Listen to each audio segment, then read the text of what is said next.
Hi, Steve Norton here, and welcome to part 2 of lesson 7 of the Anxiety Breakthrough System. Now, I know what you're all thinking.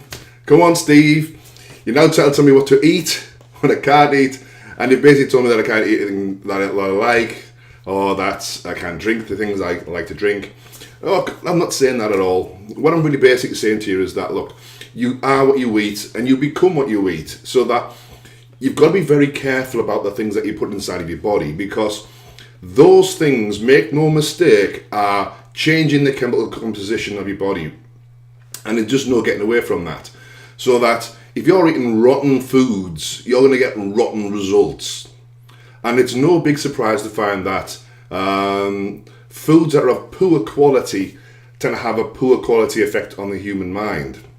So if you're somebody who's been prone to depression, anxiety, stress and stuff like that, the last thing you want to be putting into your body is fake foods, what I call them, processed foods, foods that come from cans, things that aren't fresh, things that aren't vegetables, that aren't lean proteins.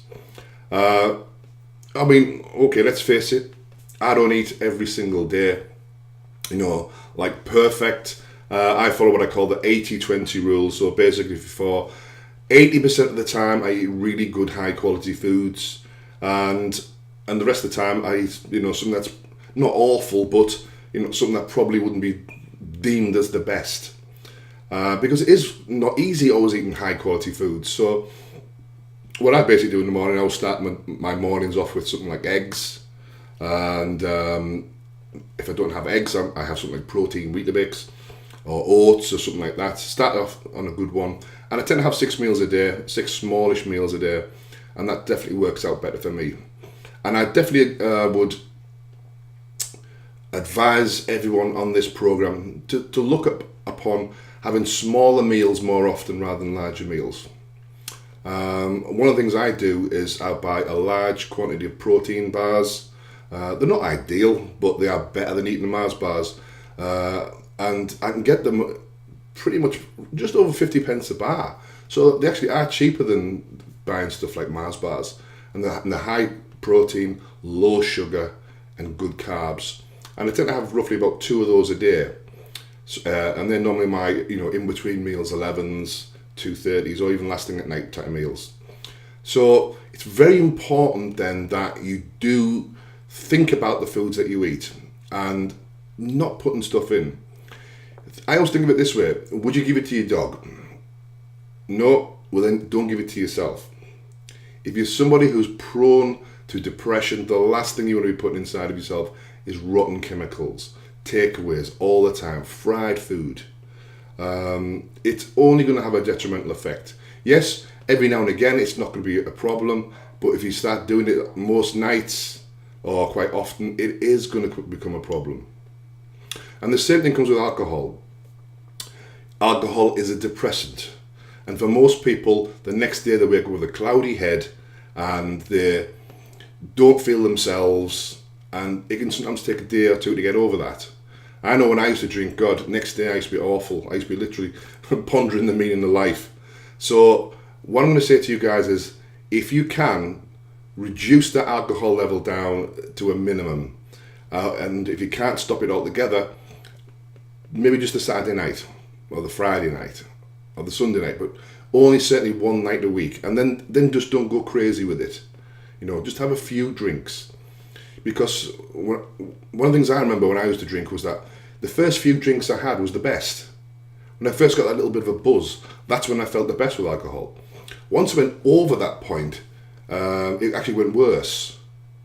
So try to keep it at that point. If you do drink alcohol and you want it, have about maybe 3 drinks, feel that buzz, and maybe the next drink have a soft drink, and then an alcoholic drink, and then a soft drink. And that way you're actually keeping that state of mind where you've got that decent buzz, but without losing, your mind and getting drunk, falling about and all that stuff. And that's what I really advise you guys to do today.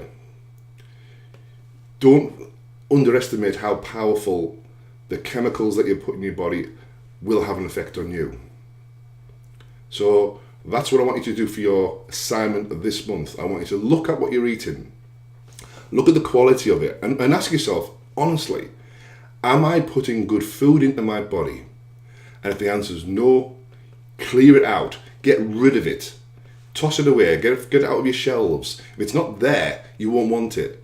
And when you go to the supermarket, don't rebuy it. It's not rocket science, really, when you think about it. If it's not there, you won't eat it. And what you'll do over time is you'll start to decondition those rubbishy foods out of your system, and it'll just become normal and natural just to eat whatever you've got in. Okay, so I hope this doesn't sound like too much of a lecture. And at the end of the day, all the things I talk about here, you don't have to take any of this advice. None of it at all. But you're not going to get anywhere by not taking it.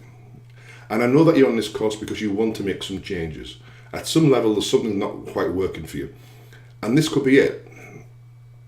So let's do the right thing for you and cut out that rubbish.